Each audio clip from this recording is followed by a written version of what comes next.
कोई आश्चर्य नहीं है। युग युगांतर से यही रीति चली आ रही है। श्री रघुनाथ जी ने किसको बढ़ाई नहीं दी है। इस प्रकार देवता राम नाम की महिमा कह रहे हैं और उसे सुन सुनकर अयोध्या के लोग सुख पा रहे हैं। राम सखा निषाद राज से प्रेम के साथ मिलकर भरत जी ने कुशल मंगल और क्षेम पूछी। भरत जी का शील और प्रेम देखकर निषाद उस समय विदेह हो गया, प्रेम मुग्ध होकर देह की सुध भूल गया। उनके मन में संकोच, प्रेम और आनंद इतना बढ़ गया था कि वे खड़े खड़े टकटकी लगाए भरत जी को देख रहे थे।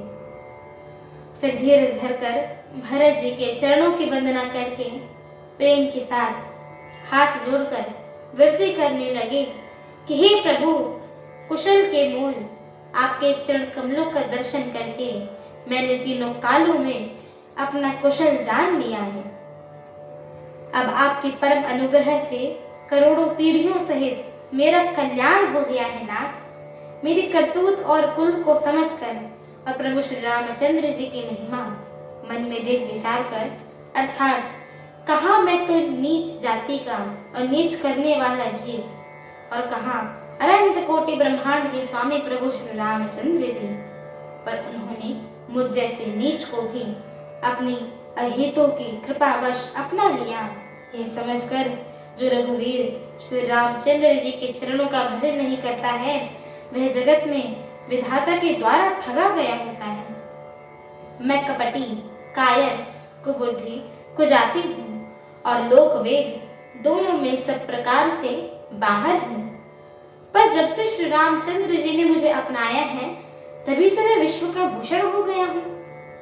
निषाद राज की प्रीति को देखकर और सुंदर विनय सुनकर फिर भरत जी के छोटे भाई शत्रुघ्न जी उससे मिले। फिर निषाद ने अपना नाम ले लेकर सुंदर, नम्र और मधुर वाणी से सब रानियों को आदर पूर्वक जोहार की। रानियां उसे लक्ष्मण के समान समझकर आशीर्वाद देती हैं कि तुम 100 लाख वर्षों तक सुख पूर्वक जियो।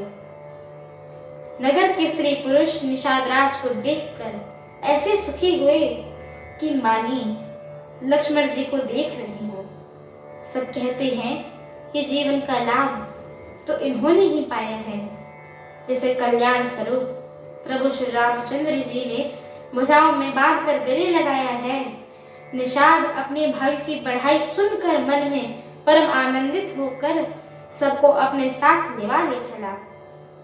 उसने अपने सब सेवकों को इशारे से कह दिया कि वे स्वामी का रुख पाकर चले, और उन्होंने घरों में, वृक्षों के नीचे, तालाबों पर तथा बगीचों और जंगलों में ठहरने के लिए स्थान बना दिया।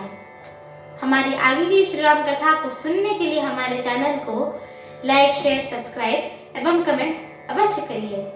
एवं आप सभी सनातन प्रेमियों से हम दोनों बहनों का एक छोटा सा निवेदन है कि कृपया आप सभी हमारे श्री रामचरितमानस जी के इस मंगलमय पाठ को पूरा अवश्य सुना करिए, क्योंकि स्वयं परम पूज्यपाद श्रीमद गोस्वामी तुलसीदास जी महाराज ने कहा है कि जो भी नर नारी, मनुष्य, जीव जंतु एवं पशु पक्षी प्रभु श्री रामचरितमानस जी के इस मंगलमय पाठ को सुनते हैं, गाते हैं, कहते हैं एवं श्रवण करते हैं, उनके जन्म जन्मांतर के सारे पाप नष्ट हो जाते हैं।